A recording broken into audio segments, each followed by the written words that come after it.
Mr. Anderson, we meet again. So the other day, my roommate mentioned to us that she has never seen the entirety of the Matrix Trilogy. So what did we do? We showed her all three movies the other day, and now I'm going to be talking about them.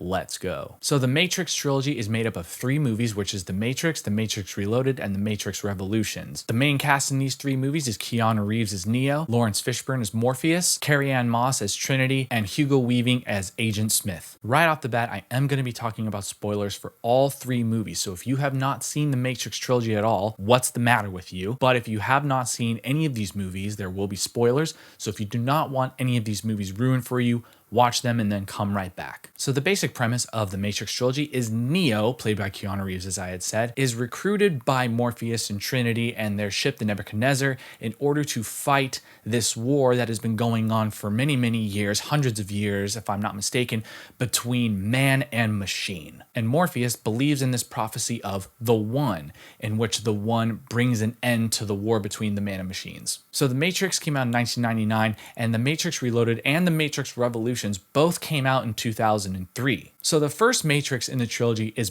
by far my favorite. If I had to rank these three movies, it literally goes The Matrix, Matrix Reloaded, Matrix Revolution. So this one is my favorite one of the trilogy, and there is a reason for it. This movie is absolutely groundbreaking. There are so many cool special effects and so many iconic things that you see in this film where you're like, oh, I get it. This is fucking awesome. This movie in particular really set the bar super high for a lot of movies that come in the future. There are so many really cool special effects like the bullet time. That was something that back then no one ever saw. And the Wachowskis definitely did a wonderful job capturing slow motion bullet time. The scene where you see Neo bending backwards, dodging all of the bullets, there is not one person that said, well, that's dumb. No, literally every person that saw this movie, that saw that scene, was like this.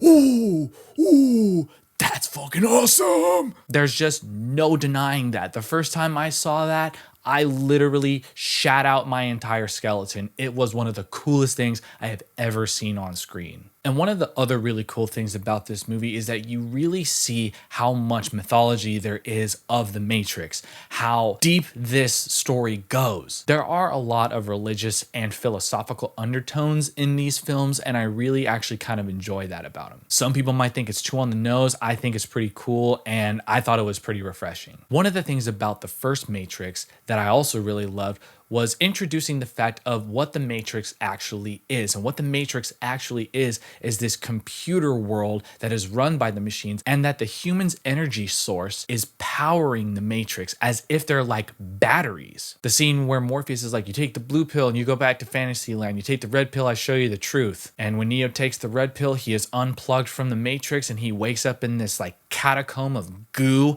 and it's pretty disgusting when you first see it. And when Neo looks over and he sees how many humans are captured by the machines powering the Matrix, it is astonishing. It is as far as the eye can see. There is a scene in the film where Neo goes, why do my eyes hurt? And Morpheus says, because you've never used them. There's just so many things that make your fucking head explode, and I'm not going to get into every single one of them. Like I said, this movie is super groundbreaking. It has inspired so many other filmmakers to make certain movies a certain way, and you can totally tell that those filmmakers really not necessarily copied The Matrix, but definitely was inspired by these films. And there are so many iconic scenes and so many iconic lines, such as the Keanu Reeves, whoa.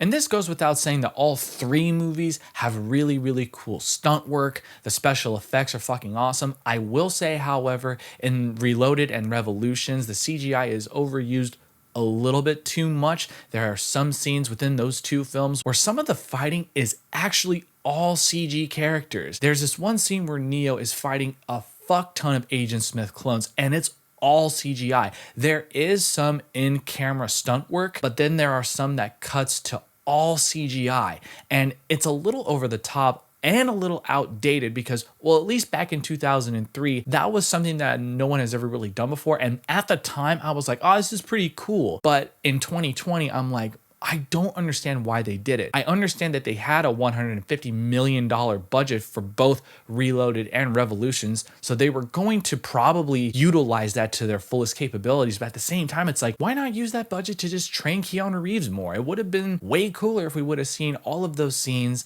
in full camera instead of it just being CGI. There are some stylized action scenes both in Reloaded and Revolutions that are pretty sweet though. In Reloaded, there is this freeway chase scene that is amazing. And in the final act of the Matrix Revolutions, you see Neo and Agent Smith fighting and they're flying around, just punching each other in the face. And it's pretty wild. It's really cool. But there is this one scene in the Matrix Revolutions where you see Neo about to punch Agent Smith and it slows down and you see his fist going through the air and all these droplets are falling off of his fist, which looked really cool. And then when it hits Agent Smith, you see it go like this, like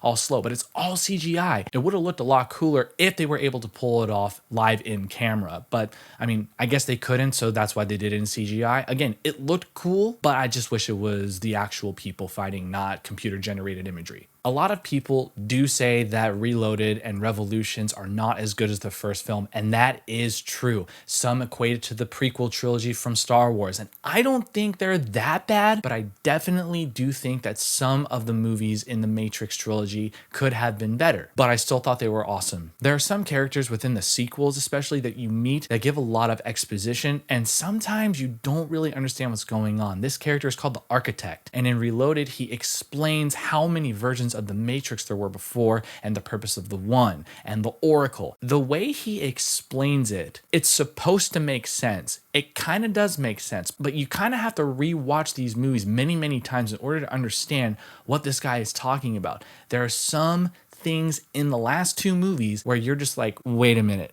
what the fuck is going on? Like when I saw these movies in 2003, I literally was like, I don't know what the hell is going on, but this is still a really cool movie. Even when I watched them the other day, I was like reading the subtitles because I didn't want to miss anything. And I was still like, wait, can you rewind that? Okay. All right. Wait, rewind it again? Okay. Yeah, I still don't know what the fuck is going on. But these movies are really, really fun to watch because there are so many likable characters, there's so many hateable villains, and you get to see all these crazy stunts where you're like, man, I wish I could bend over backwards like that and dodge bullets. That would be fucking insane. I wish I could jump up in the air and kick motherfuckers in the face and have them flying 30 feet.